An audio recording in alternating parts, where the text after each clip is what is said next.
Shalom Havrim, James Trim here, and today I want to talk to you about what is commonly termed the Book of Jasher. The Hebrew is actually Sifar HaYashar. This is one of several lost books that are mentioned in the scriptures, but do not actually appear in the Bible as it has come down to us. The Book of Jasher is mentioned twice in the Tanakh. The first is in Joshua chapter 10, verse 13, where it says, and the sun stood still and the moon stayed until the people had avenged themselves upon their enemies. Is not this written in the Book of Jasher? So the sun stood still. That's Joshua 10:13. In 2 Samuel 1:18, also he bade them teach the children of Judah the use of the bow. Behold, it is written in the Book of Jasher. So before we get too deep into this, I want to remind everybody to please donate to support this work. Today is January 31st, 2023, as I am making this video, and our rent is actually due tomorrow, and we do not have it. So we need you to please donate. I can't tell you how important that is, particularly right now. And obviously we want to encourage you to like these videos, to subscribe to this channel so that you will get notices of more videos. We have almost 3,000 subscribers. We're trying to reach at least 3,000. I would like to get more, obviously, but the next milestone is we're almost to 3,000 subscribers. So please help us get there by subscribing, and share these videos with your friends on social media. And in addition to that, leave your comments in the comments section. Let us know what you think. Okay, so this is a pretty hot topic.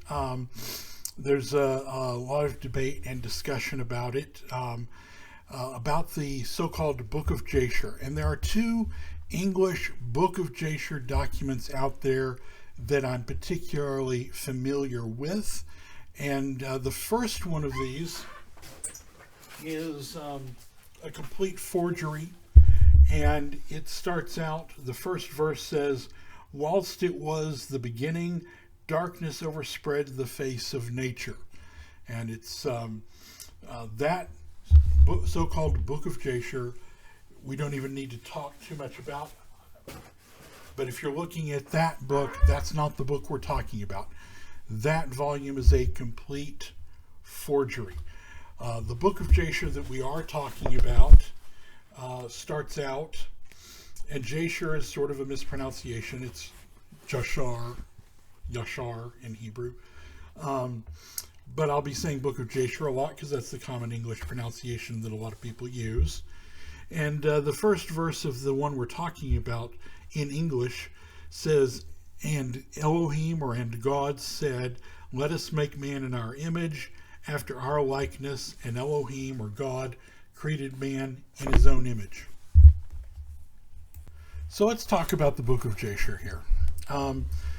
The identity of this lost book has been a matter of a great deal of speculation.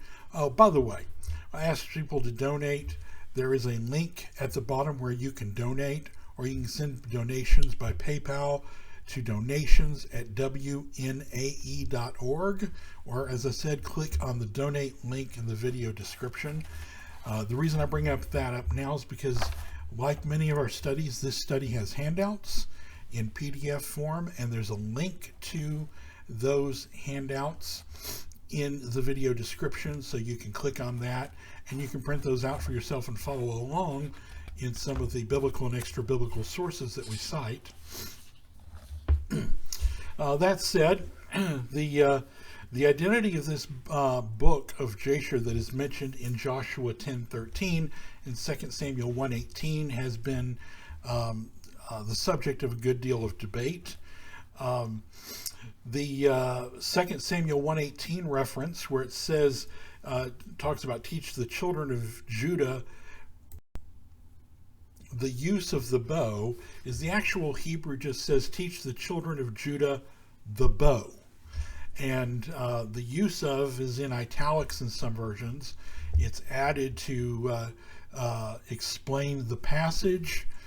Some translations instead have the song of the bow, with the song of in italics or brackets. The word song of don't appear there either, and that's simply to create an understanding of the passage that's not necessarily there in the Hebrew, that this was, the bow was the name of a song. So the Greek Septuagint, so we'll see what the ancient Greek translators of the Septuagint, how they rendered this. In Joshua 10:13, they translate the phrase, the book of the upright. Now that's a nice, good translation of Sifar HaYashar, which is what appears in the Hebrew. The Hebrew for the book of Jasher in these passages is Sifar HaYashar. That means that Jasher is not the name of a person. It's not the name of the author of the book or some kind of prophet or anything, because in the construct case, the grammar of the Hebrew that's used there, the ha is the definite article, and we never use the definite article in the construct case to prefix a person's name. In fact, we never use it really to prefix a person's name. Okay, just like we don't in English, say the James. Okay, so that means that Yashar has its normative meaning, which is something that is a right angle or upright or straight. Okay, and so the book of Jasher is the book of the upright, or the upright book, perhaps. And in actually, the Greek Septuagint omits the phrase from Joshua 10:13 entirely, but it has the upright book, or the book of the upright, I'm sorry, in 2 Samuel 1:18.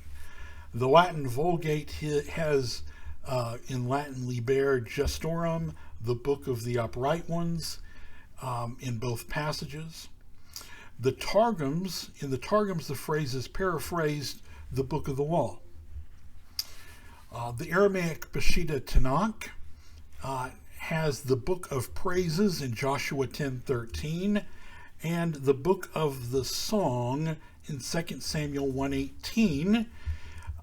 This may mean that there was either a misreading in the Peshitta or a scribal error, that between Yashar, Yud Shin Resh, upright, and Shin Yud Resh, sheer, song.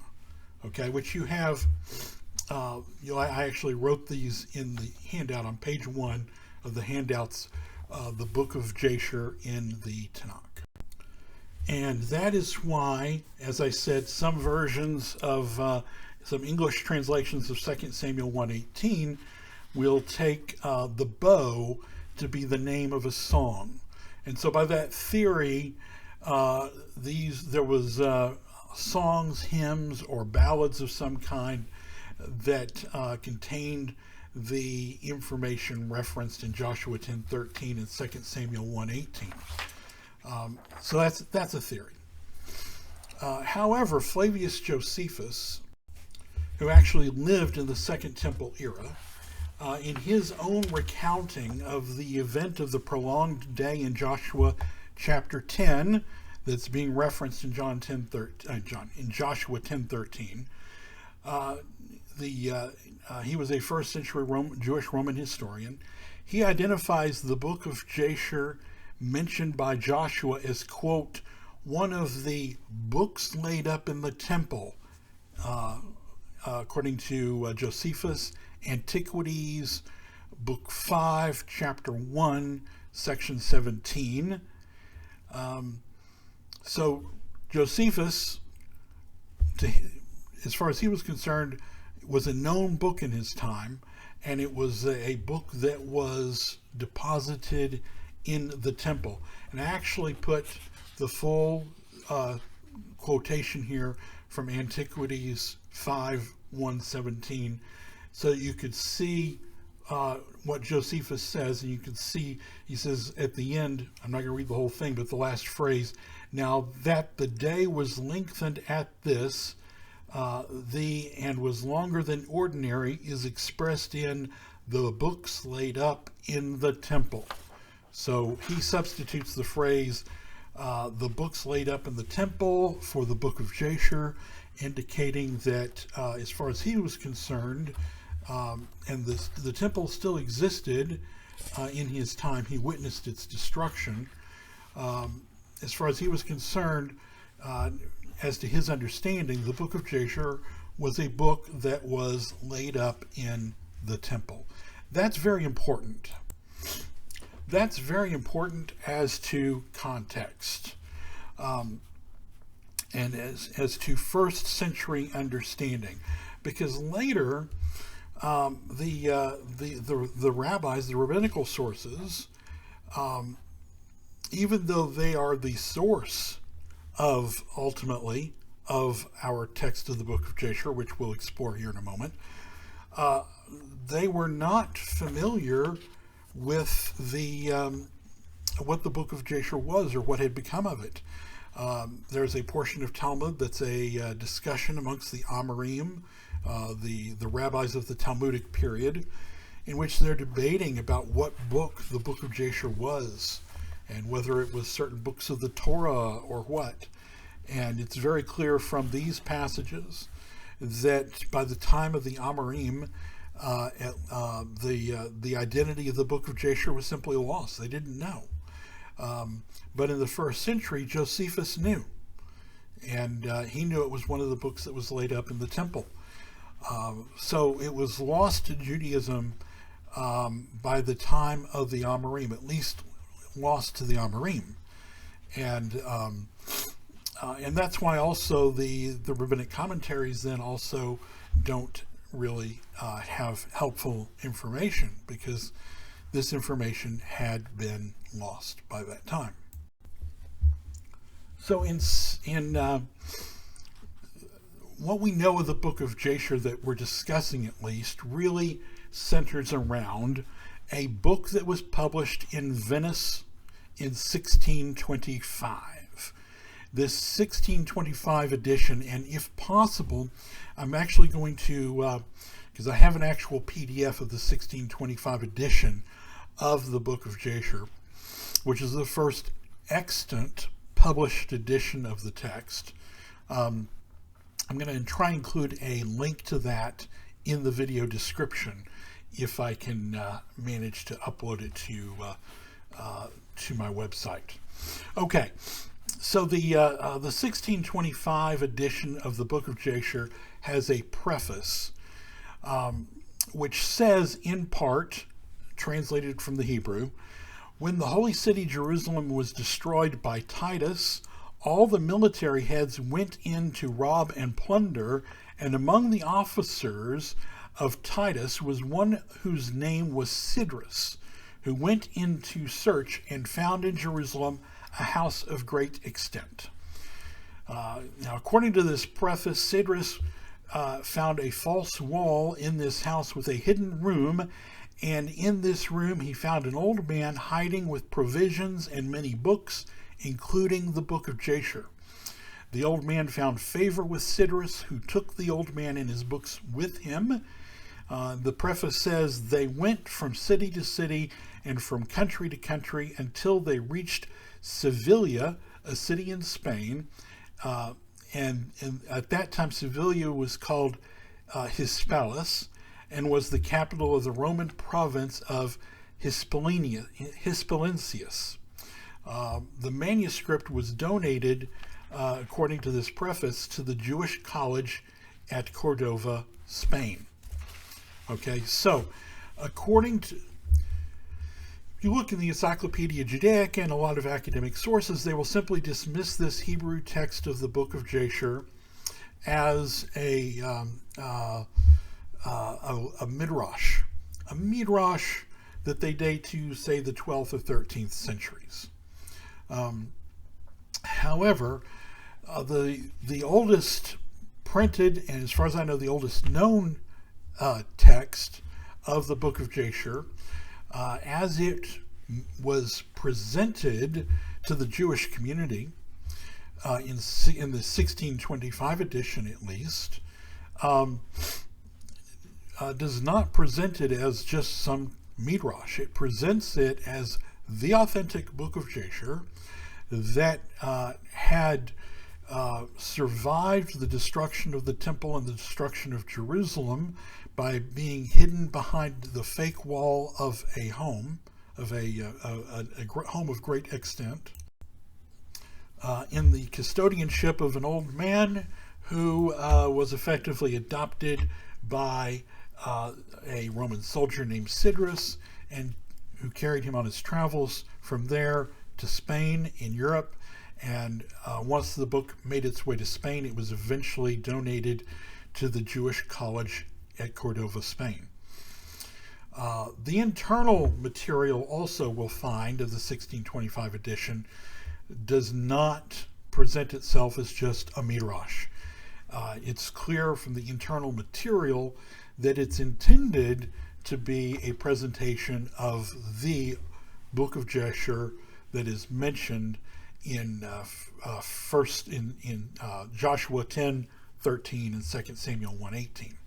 I should add here, excuse me, that the 1625 Venice edition, in the preface to the 1625 Venice edition, there is reference to an edition that was published in Naples in, I believe, 1550 something. I think it was 1552. No copies of this 1552 Naples edition have survived. And as far as I know, there aren't any manuscript copies that predate this that I'm aware of. However, it's important to realize one basic rule in logic is absence of evidence is not evidence of absence. There are a number of books that we know existed in ancient times that don't exist now. One of the most famous examples would be the Gospel according to the Hebrews. We know it existed in ancient times. We have a number of quotations from it in the so-called Church Fathers and on margins of manuscripts, but no copies of this work have survived. A very important work, but no copies of it have survived, at least thus far. Maybe one will turn up, but so far. The original Hebrew of the Book of Enoch. Again, Aramaic fragments from Qumran have survived, but not even a complete Aramaic copy has survived. In fact, and Greek fragments and Latin fragments have survived. But the Book of Enoch in its entirety has survived only in Ethiopic. And if it wasn't for that, it wouldn't have survived in its entirety at all. And there are many, many, many more examples. So there is no reason to believe that just because we don't have ancient manuscripts of a document doesn't mean that they never existed. Also, there are many early printed books that have not survived from the days of the early printing press. Often in these books, 500, 1,000 copies were printed of something, and none of them have survived to this day. So the fact that the 1552 Naples edition hasn't survived, no copies of it have survived, doesn't mean it didn't exist. I think we have every reason to believe that it did exist. All right. So let's look at the 1625 edition and its correlations with the statements in Joshua 10:13 and in 2 Samuel 1:18, and let's see what these passages in the Bible that are referring to the Book of Jasher would then have been referring to. So Jasher or Yashar, Sefer HaYashar, 88, verses 63 through 64. Now, the original, I should pause here. In 1840, a prominent Jewish American named Mordecai Manuel Noah, he commissioned a translation of this book of Jasher because the fake one that I mentioned earlier, for which there is no Hebrew original, the fake English book of Jasher was being circulated around and creating quite a ruckus.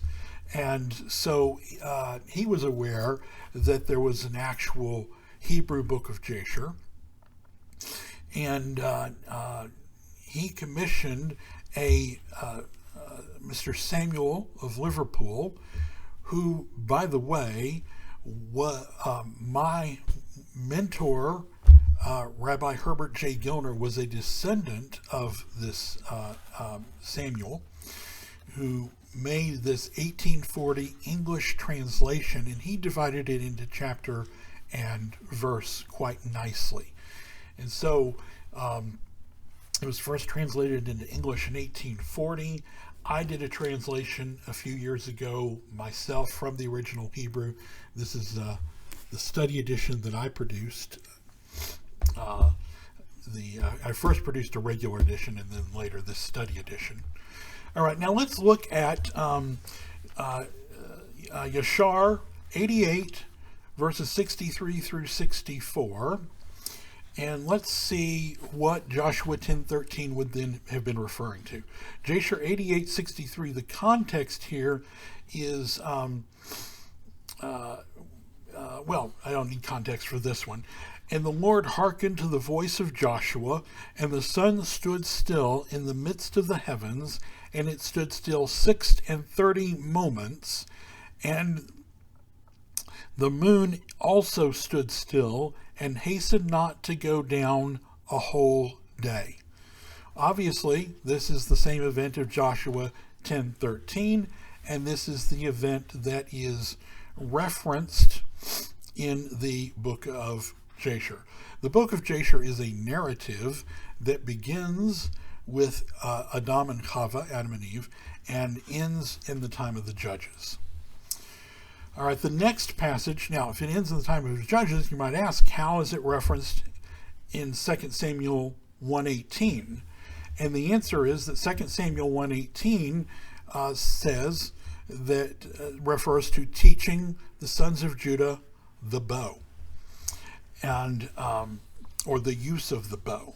And this is a reference to Jasher chapter 56, verse 9. This involves Jacob's last words to his son Judah in his testament to Judah, and it says, "Only teach your sons the bow and all weapons of war, in order that they may fight the battles of their brother, who will rule over his enemies." So this means that there was a directive to teach the sons of Judah the bow in the book of Jasher, or Sefer HaYashar. And so that would be what 2 Samuel 1:18 is referring to. Now, the presence of these two portions of text in the 1625 Sefer HaYashar makes it clear that the book isn't just a midrash that happens to be called the Sefer HaYashar, either because it's presenting itself as an upright book or because it's named in memory of the book of Jasher. These two passages, which are answering to the identity of the book of Jasher as implied by Joshua 10:13 and 2 Samuel 1:18, make it clear that this book of Jasher that was published, Sefer HaYashar, that was published in 1625 in Venice, and which was previously published, but we don't have copies of, in Naples in 1552, is claiming at least to be the book of Jasher that is referenced in Joshua 10:13 and 2 Samuel 1:18. 10:13 Joshua 10:13 and 2 Samuel 1:18. There's no doubt about it. When you look at these texts, it is claiming to be that book. Here's what Moses Samuel, the translator, in the 19th century, he was a Hebraist and rabbinic scholar. This is what he said about the book. He said, "The book is, with the exception of some doubtful parts, a venerable monument of antiquity, and that notwithstanding, some few additions have been made to it in comparatively modern times. It still retains sufficient to prove it a copy of the book referred to in Joshua 10 and 2 Samuel chapter 1. But let's not take his word for it. Let's find out if it really does. So the next quote I have here on our handouts is from Dr. Cyrus Gordon. Dr. Cyrus Gordon was probably the world's greatest Semitist of his time. Dr. Gordon was a personal friend of mine. He was a friend and mentor of mine, and he was not only a great Semitist, he actually wrote the book on and cracked the Ugaritic Semitic language. And he's famous for having not only cracked deciphered the Ugaritic language and documented it, but also having written the first material, essentially wrote the book on Ugaritic. Okay. He said, and this is a quote that was quoting him in Christianity Today 4, back in volume 4, back in 1959 on page 133. He said, "There can be little doubt that the Book of Jasher was a national epic." So he didn't think it was a book of ballads or songs. He was convinced it was a national epic. He said, "The time is ripe for a fresh investigation of such genuine sources of Scripture, particularly against the background of the Dead Sea Scrolls." So I thought, let's take his challenge, Dr. Gordon's challenge. I wish that he had lived for me long enough for me to make some of the discoveries I'm going to present, because I think he would have appreciated them. First of all, there are a number of stories in the Book of Jasher, Sefer HaYashar, which appear in the Talmud and the ancient Midrashim, Midrash Rabbah, etc. Many examples. The story of Avraham and his father, the idol maker, and how Avraham destroys the idols, is the story of Avraham being thrown by Nimrod, by command of Nimrod, into a fiery furnace and surviving, being preserved through that. The story of Joseph learning the 70 languages of the world and being taught the 70 languages of the world supernaturally by an angel while he was in prison. All of these things are, and there's many more. I'm just throwing three quickly out. All these are in the Book of Jasher. They're also all found in the rabbinic literature, which is interesting because, as I said, the rabbinic literature seems ignorant of the Book of Jasher, but aware of some of the stories that appear in it. So it appears there's two ways this could have happened. One, the Book of Jasher could just be a compilation that compiled a bunch of stories, maybe some of them made up and some of them drawn from various pieces of the rabbinic literature, and then fixed them up so that a couple of them met the needs of the quotations expected to meet the expectations of 2 Samuel and Joshua, and their quotations or references to the Book of Jasher. I won't say quotations, but their references to the Book of Jasher.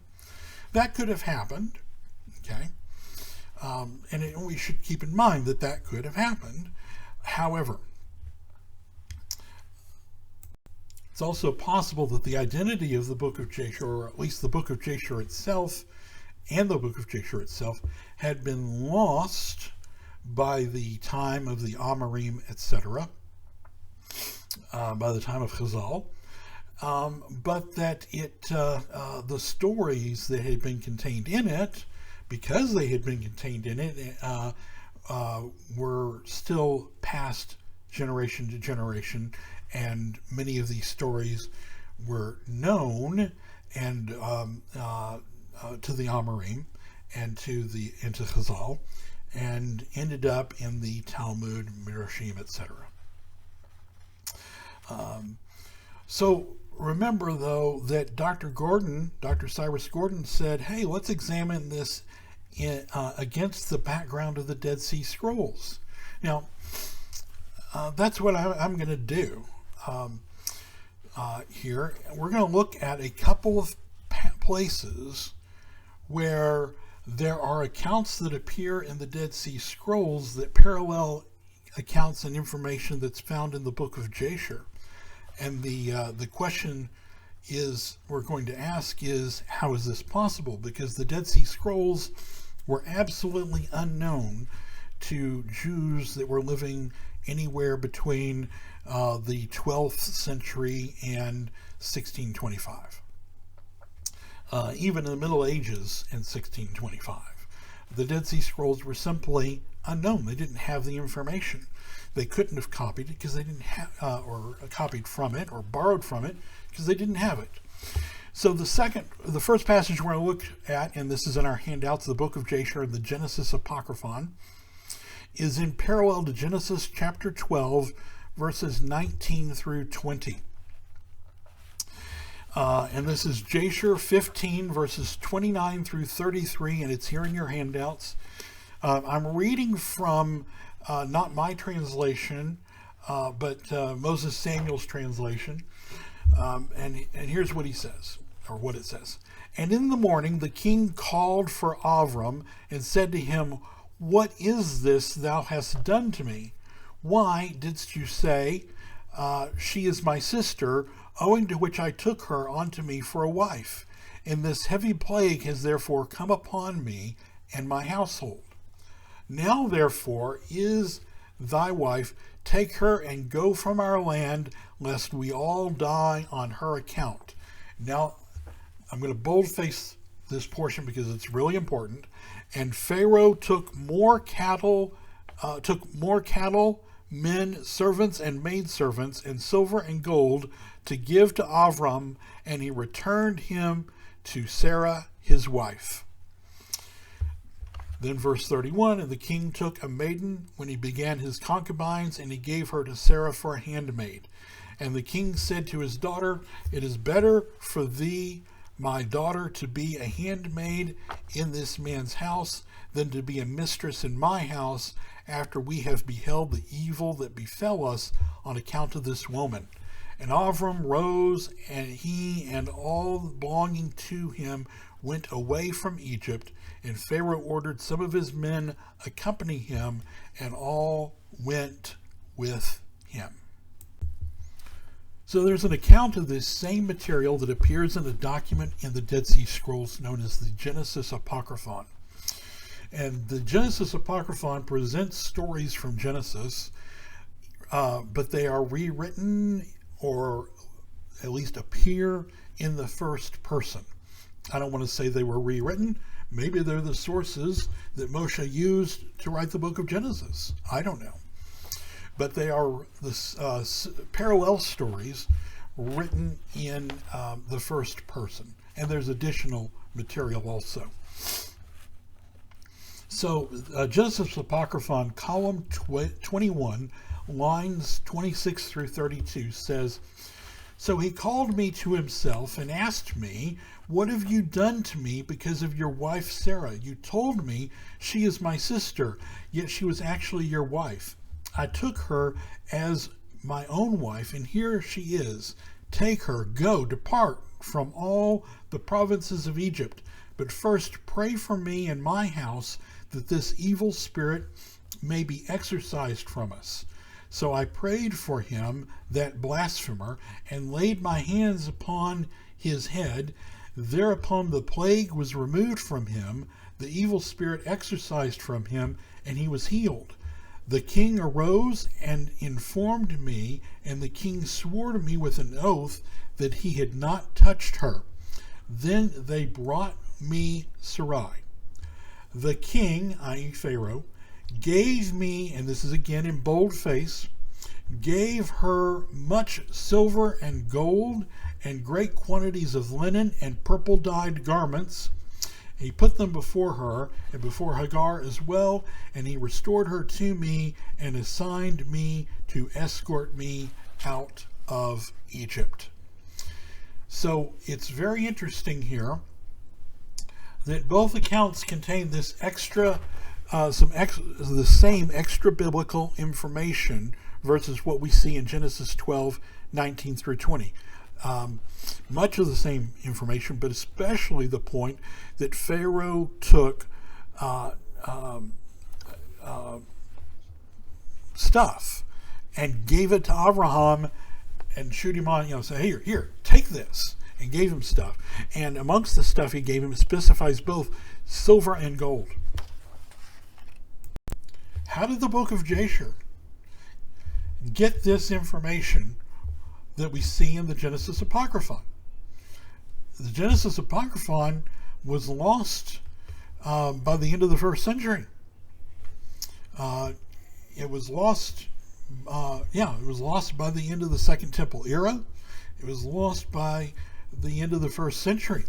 And yet the Book of Jasher, which I don't care if you want to say 1625 or 1552, or if you want to say it's a 12th or 13th century Midrash, I don't care what you want to say. The Book of Jasher is not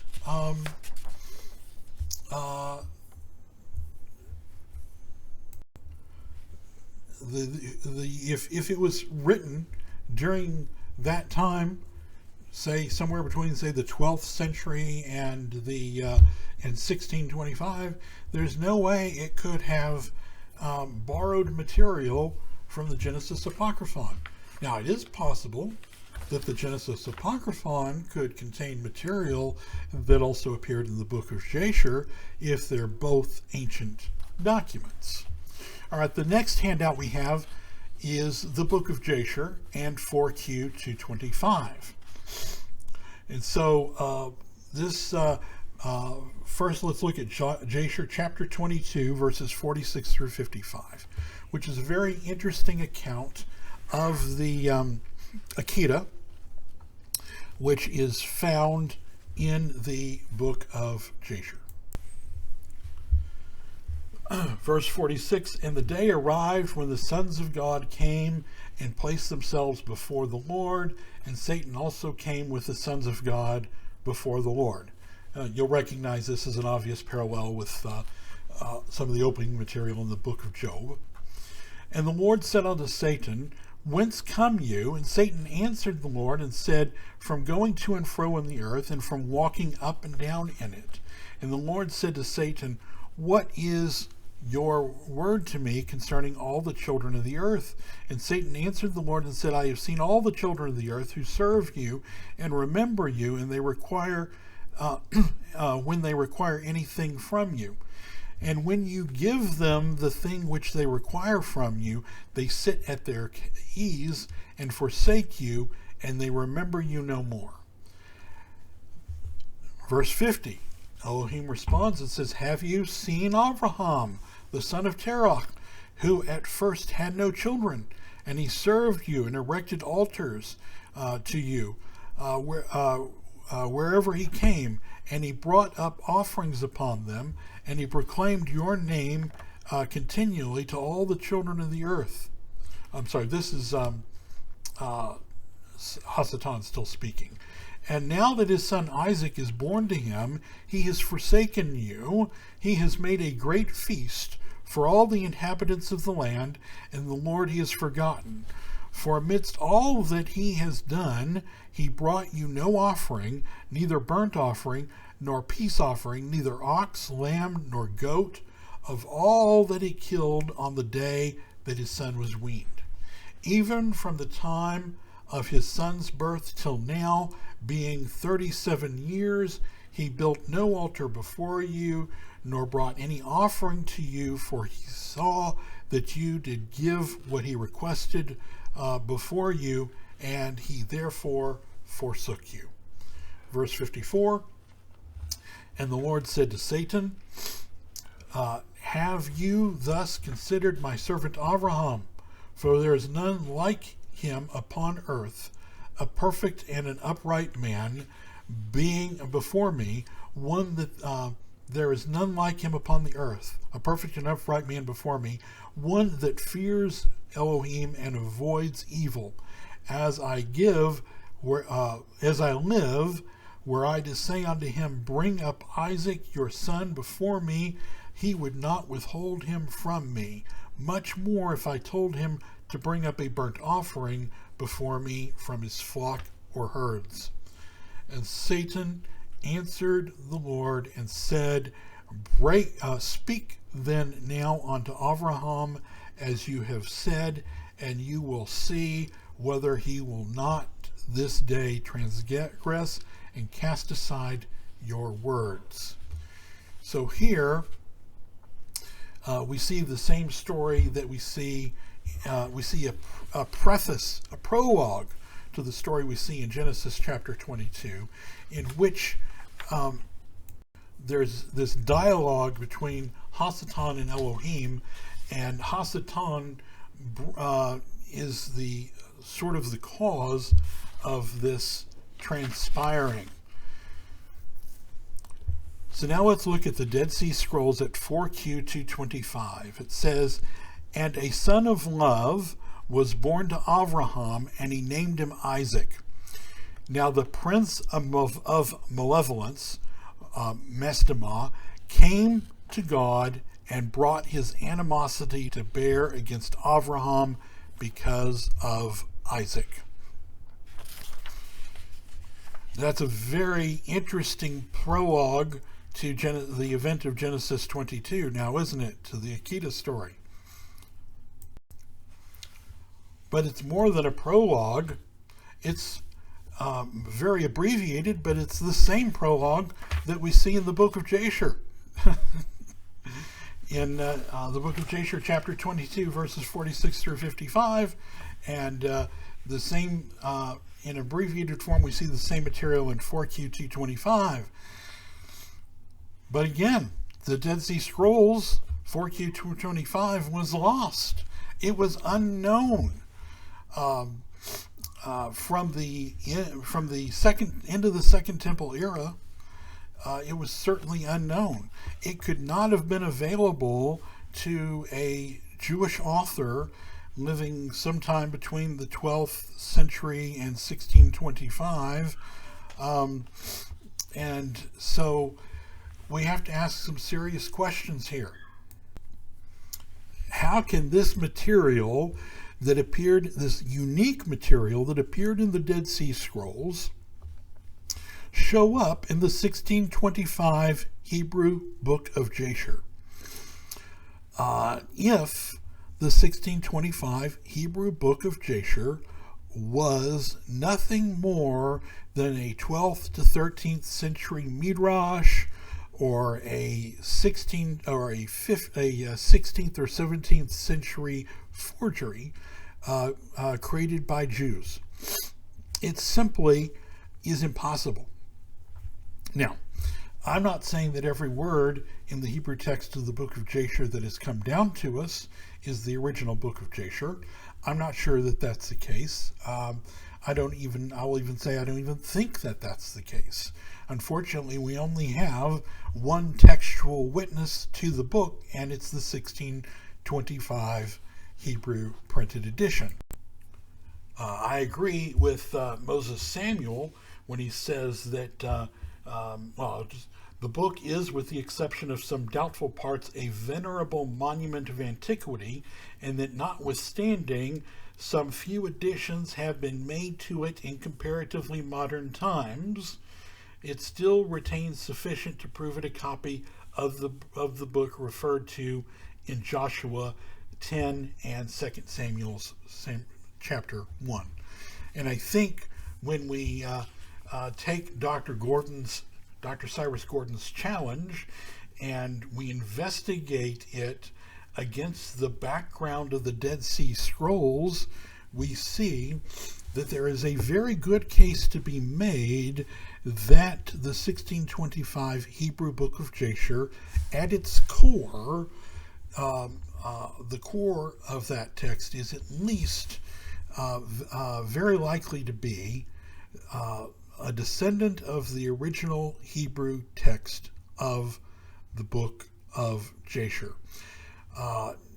Also, it fits very well the preface to the 1625 Hebrew edition that describes how the Book of Jasher came into possession of the publisher, presumably the 1552 publisher of the Naples edition, and how it came to Spain, and how it was lost from Second Temple era Judaism, fits very well with the facts and fits like a glove with Josephus's description of the Book of Jasher as one of the books that had been laid up in the temple.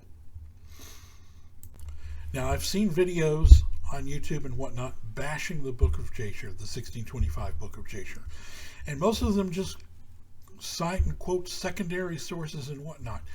I have not seen any of them that have gotten into the fact. Well, part of the reason they probably didn't even know about this material that I'm citing, because frankly, this is firsthand research that I discovered by taking my mentor, Dr. Cyrus Gordon's recommendation and analyzing the 1625 edition of the Book of Jasher against the backdrop of the Dead Sea Scrolls. And it's very possible that there's more. Just because I found these two correlations doesn't mean that there aren't other correlations. And it's one thing that there are correlations between the Book of Jasher and the Talmud and the Midrashim. That's not a huge surprise. But to find these correlations